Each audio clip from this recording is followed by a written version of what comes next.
What if Ben and Gwen weren't related? Episode 4. We'll start this episode off with Max trying to fix the rust bucket while stopped in an abandoned town. Discovering a fuel line had a hole in it, Max says patching it would be simple enough and told the kids to explore while he worked. While exploring around, Ben checks out an abandoned workshop, finding some old tools and stuff that had been left behind. He'd heard Gwen calling out to him and got an idea. Activating the dial, he changed in a flash of light, making Gwen turn back to see what was going on. Going in, Gwen calls out to Ben but doesn't get an answer. We see a strange black floating shadow phase through Gwen, making her shiver as we could see her breath, causing her to freak out a bit.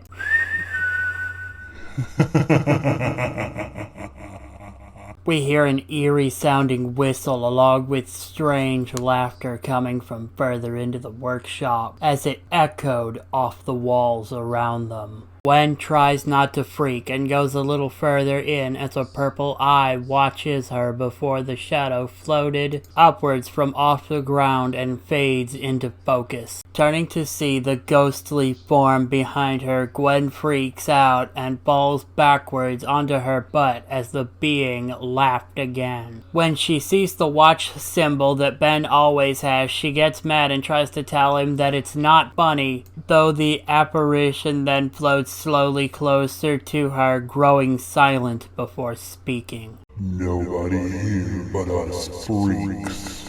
The form spoke before being shot in the back by a walking robot crab-like creature, making them turn to face them, growing angry. As the crab then demanded the Omnitrix, but the form refuses, warning that they didn't know who they were dealing with before vanishing, fading away in thin air as Gwen tried to get out of the way. Crab tries to squirt the form with some sort of goo when they reappear, but he dodged it before punching Crab in the face, denting their faceplate and knocking them back as the watch began to flash red and then changed back into Ben, who physically shuddered from the experience, looking off, stating that freaked him out, with Gwen offering Ben a hand up but stating that she really didn't like that ghost freak. Ben and Gwen then run off back, telling Grandpa Max what had happened, telling him that the crab had called the watch an Omnitrix, whatever that is, with Ben looking at the watch, seeing it still in the red as they got back onto the rust bucket to head off. A red glowing buzzsaw then slices through the top of the RV while they were on the road, and a claw then ripped it open, revealing someone in strange purple armor, with Max then commenting, "Oh great, it had to be a Sotoragian," before slamming the brakes and making a hard turn, sending the purple armored creature flying off into some rocks, before Max suggests getting into the mine shaft that they spotted nearby. When the three stop to catch their breath, the crab guy from earlier then attacks them by burrowing up from underground and telling Ben he'd pay for what he did to his face. To which Ben then comments, "Looks like an improvement if you ask me," before he, Max, and Gwen then run off further into the mine, spotting light, and began to head in that direction. When the crab guy got outside, he spotted Max and the kids escaping on an old lift cart and lifted their claw up to cut the cable, but was blasted in the shoulder before they could do so, as the purple armored guy then attacked them, with Ben hitting the watch trying to get it to activate. Max tries to warn Ben not to because they are after the watch, but Ben tells Max protecting the two of them is more important before the dial pops out, and he hits it down, changing into Diamond Head and attacking the guy shooting at them, sending them both crashing onto the wall beside where the cart began to head into another shaft, with Ben telling them he'd catch up.